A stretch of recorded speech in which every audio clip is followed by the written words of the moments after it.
Masih ingat dengan minuman Power F?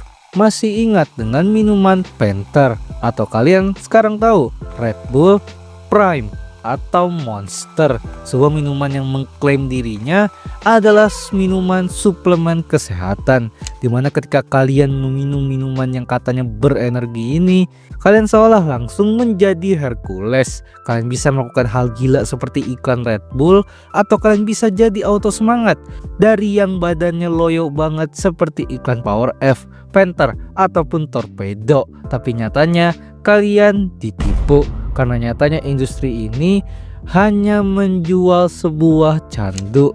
Loh, kok bisa? Jadi inilah kotornya industri minuman yang katanya berenergi. Dan kali ini gue mau bahas yang santai aja.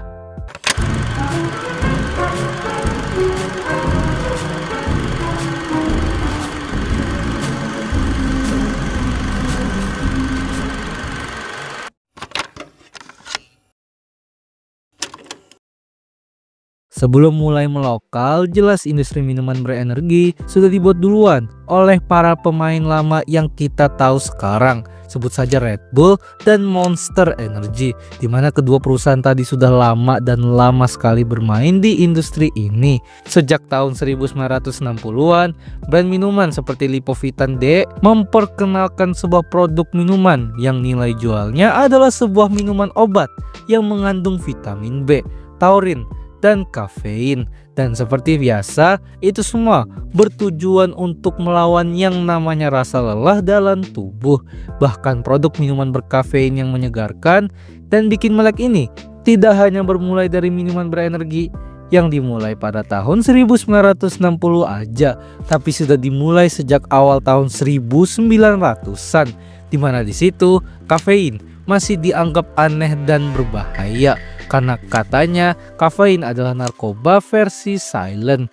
Dan jelas gugatan tentang kafein ini pertama kali digugat ke perusahaan Coca-Cola, tapi semua tuduhan itu sudah dihapus karena perusahaan Coca-Cola sendiri bisa membuktikan kalau kafein itu tidak berbahaya sama sekali pada tahun 1911. Tapi walaupun Coca-Cola kesannya memenangkan pengadilan tersebut pada tahun 1916, pada akhirnya perusahaan besar ini malah menurunkan kadar kafein pada produknya, ditambah membayar semua tuntutan dari pemerintah Amerika agar kasusnya dianggap selesai total. Sedikit mencurigakan, tapi pada akhirnya sejak kafein sudah dianggap menjadi sebuah zat yang tidak berbahaya dan mencurigakan lagi, dan dengan suksesnya perusahaan Coca-Cola dengan produk-produk minuman bersoda dan berkafeinnya itu, banyak sekali produk-produk minuman yang mengandung kafein, mulai dari soda-soda seperti produk Coca-Cola, Pepsi, dan lain-lain. Dan jelas minuman berenergi seperti Mountain Dew atau Red Bull dan kawan-kawan. Yang balik lagi ke minuman berenergi, produk seperti ini makin populer dan makin laku lagi pada tahun 1980 sampai era tahun 1990-an akibat besarnya marketing minuman berenergi seperti Red Bull ataupun Monster contohnya, yang mengiklankan produk mereka pada acara-acara olahraga bergengsi seperti tinju, balapan, dan lain-lain. Dan bahkan di era ini juga Indonesia juga sudah mulai mengenal yang namanya minuman berenergi ini. Dan pionirnya jelas adalah produk Extra Joss, sebuah produk minuman saset yang cara marketingnya gak jauh beda dengan produk-produk minuman berenergi lain, yakni pasti auto semangat, auto melek, dan anti loyo. Di Indonesia sendiri minuman berenergi bahkan udah makin melokal lagi dengan adanya produk minuman kemasan seperti Power F, Panther, dan lain-lain. Sehingga dari semua itu, hingga sekarang minuman energi bahkan sudah dianggap sebagai produk minuman yang menyegarkan dan bahkan menyehatkan. Masalahnya, semua slogan yang mereka buat, apalagi slogan suplemen kesehatan, itu hanyalah gimmick marketing belaka.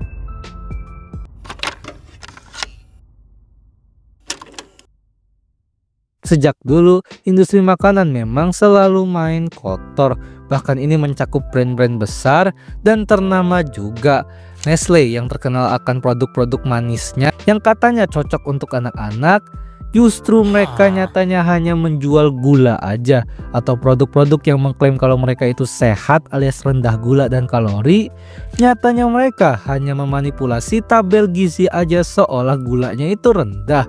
Padahal gulanya rendah kalau dikonsumsi dalam satu takaran doang. Kalau disajin 10 takaran alias 10 bungkus, ya gulanya bejibun. Dan masih banyak lagi sisi gelap yang menunjukkan betapa kotornya cara perusahaan-perusahaan besar mempromosikan produk makanan atau minuman kemasan mereka. Dan ya, itu juga termasuk dengan perusahaan minuman berenergi yang nyatanya mereka hanya menjual kafein semata dan tidak ada yang namanya kata kesehatan. Sudah berapa banyak dokter dan ahli gizi yang mengatakan kalau minuman energi hanyalah minuman seru-seruan dan bukan kesehatan. Karena minuman-minuman seperti ini hanyalah minuman yang mengandung tinggi kafein dan tinggi gula aja. Gak jarang ada beberapa produk minuman yang gulanya itu bahkan sudah mencapai 30 gram lebih. Padahal manusia aja dianjurkan untuk mengkonsumsi gula maksimal 50 gram sehari agar ya sehat-sehat aja. Sehingga ini memberikan kesimpulan, satu minuman kemasan berenergi aja itu sudah mencakup sekitar 50-60% kebutuhan gula harian kita. Bayangkan jika kalian minum 2 gelas, bayangkan jika kalian minum 3 gelas atau bahkan 10 gelas. Jelas alih-alih bikin mata melek dan badan aktif terus, justru ini malah bikin merusak tubuh kalian. Apalagi kafein dan gula itu benar-benar nyandu banget. Sekalinya kita mengkonsumsi itu semua, jelas kita akan mencoba dan mencobanya lagi. Tapi jelas semua bahaya ini justru malah diremehkan akibat marketing brand minuman berenergi yang sangatlah ampuh. Ya gimana enggak, Red Bull dengan strateginya untuk terus mensponsori olahraga-olahraga ekstrim itu benar-benar meyakinkan seolah para pelaku olahraga ekstrim ini minumnya jelas Red Bull, atau malah ya kerap kali nama dari produknya itu sendiri yang membuat otak kita berpikir kalau produk ini powerful banget.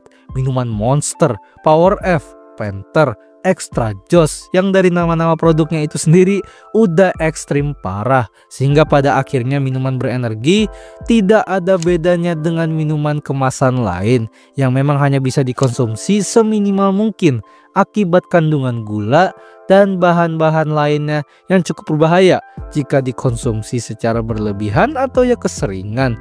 Karena semua alibi kesehatan dan apapun itu hanyalah sebagai marketing belaka. Dan ini juga berlaku ke semua produk makanan dan minuman yang lain yang memang melakukan hal yang sama. Produknya ya B aja dan bahkan bisa menjadi berbahaya kalau berlebihan, tapi marketingnya seolah produk tersebut paling sehat. Untuk itu diperlukannya riset yang mendalam dan literasi yang tinggi agar kita bisa lebih melek lagi tentang gizi dan nutrisi dari produk-produk makanan dan minuman di luar sana. Terima kasih telah menonton video ini. Gimana? Apakah kalian penikmat minuman berenergi? Silahkan komen aja. Industri ini sebenarnya hanyalah sebagian kecil dari betapa kotornya industri makanan dan minuman di luar sana. Karena ya nyatanya banyak sekali kebohongan-kebohongan yang terjadi di industri makanan dan minuman kemasan. Bahkan ini mencakup ke perusahaan-perusahaan besar dan ternama yang mungkin jika kalian suka dengan video seperti ini, gue bisa lanjut bahas, dan kalian juga bisa request aja di kolom komen. Jadi kalian suka segmen ini gak? Silahkan like dan share video ini. Jadi jangan lupa subscribe Dazzle. Dah.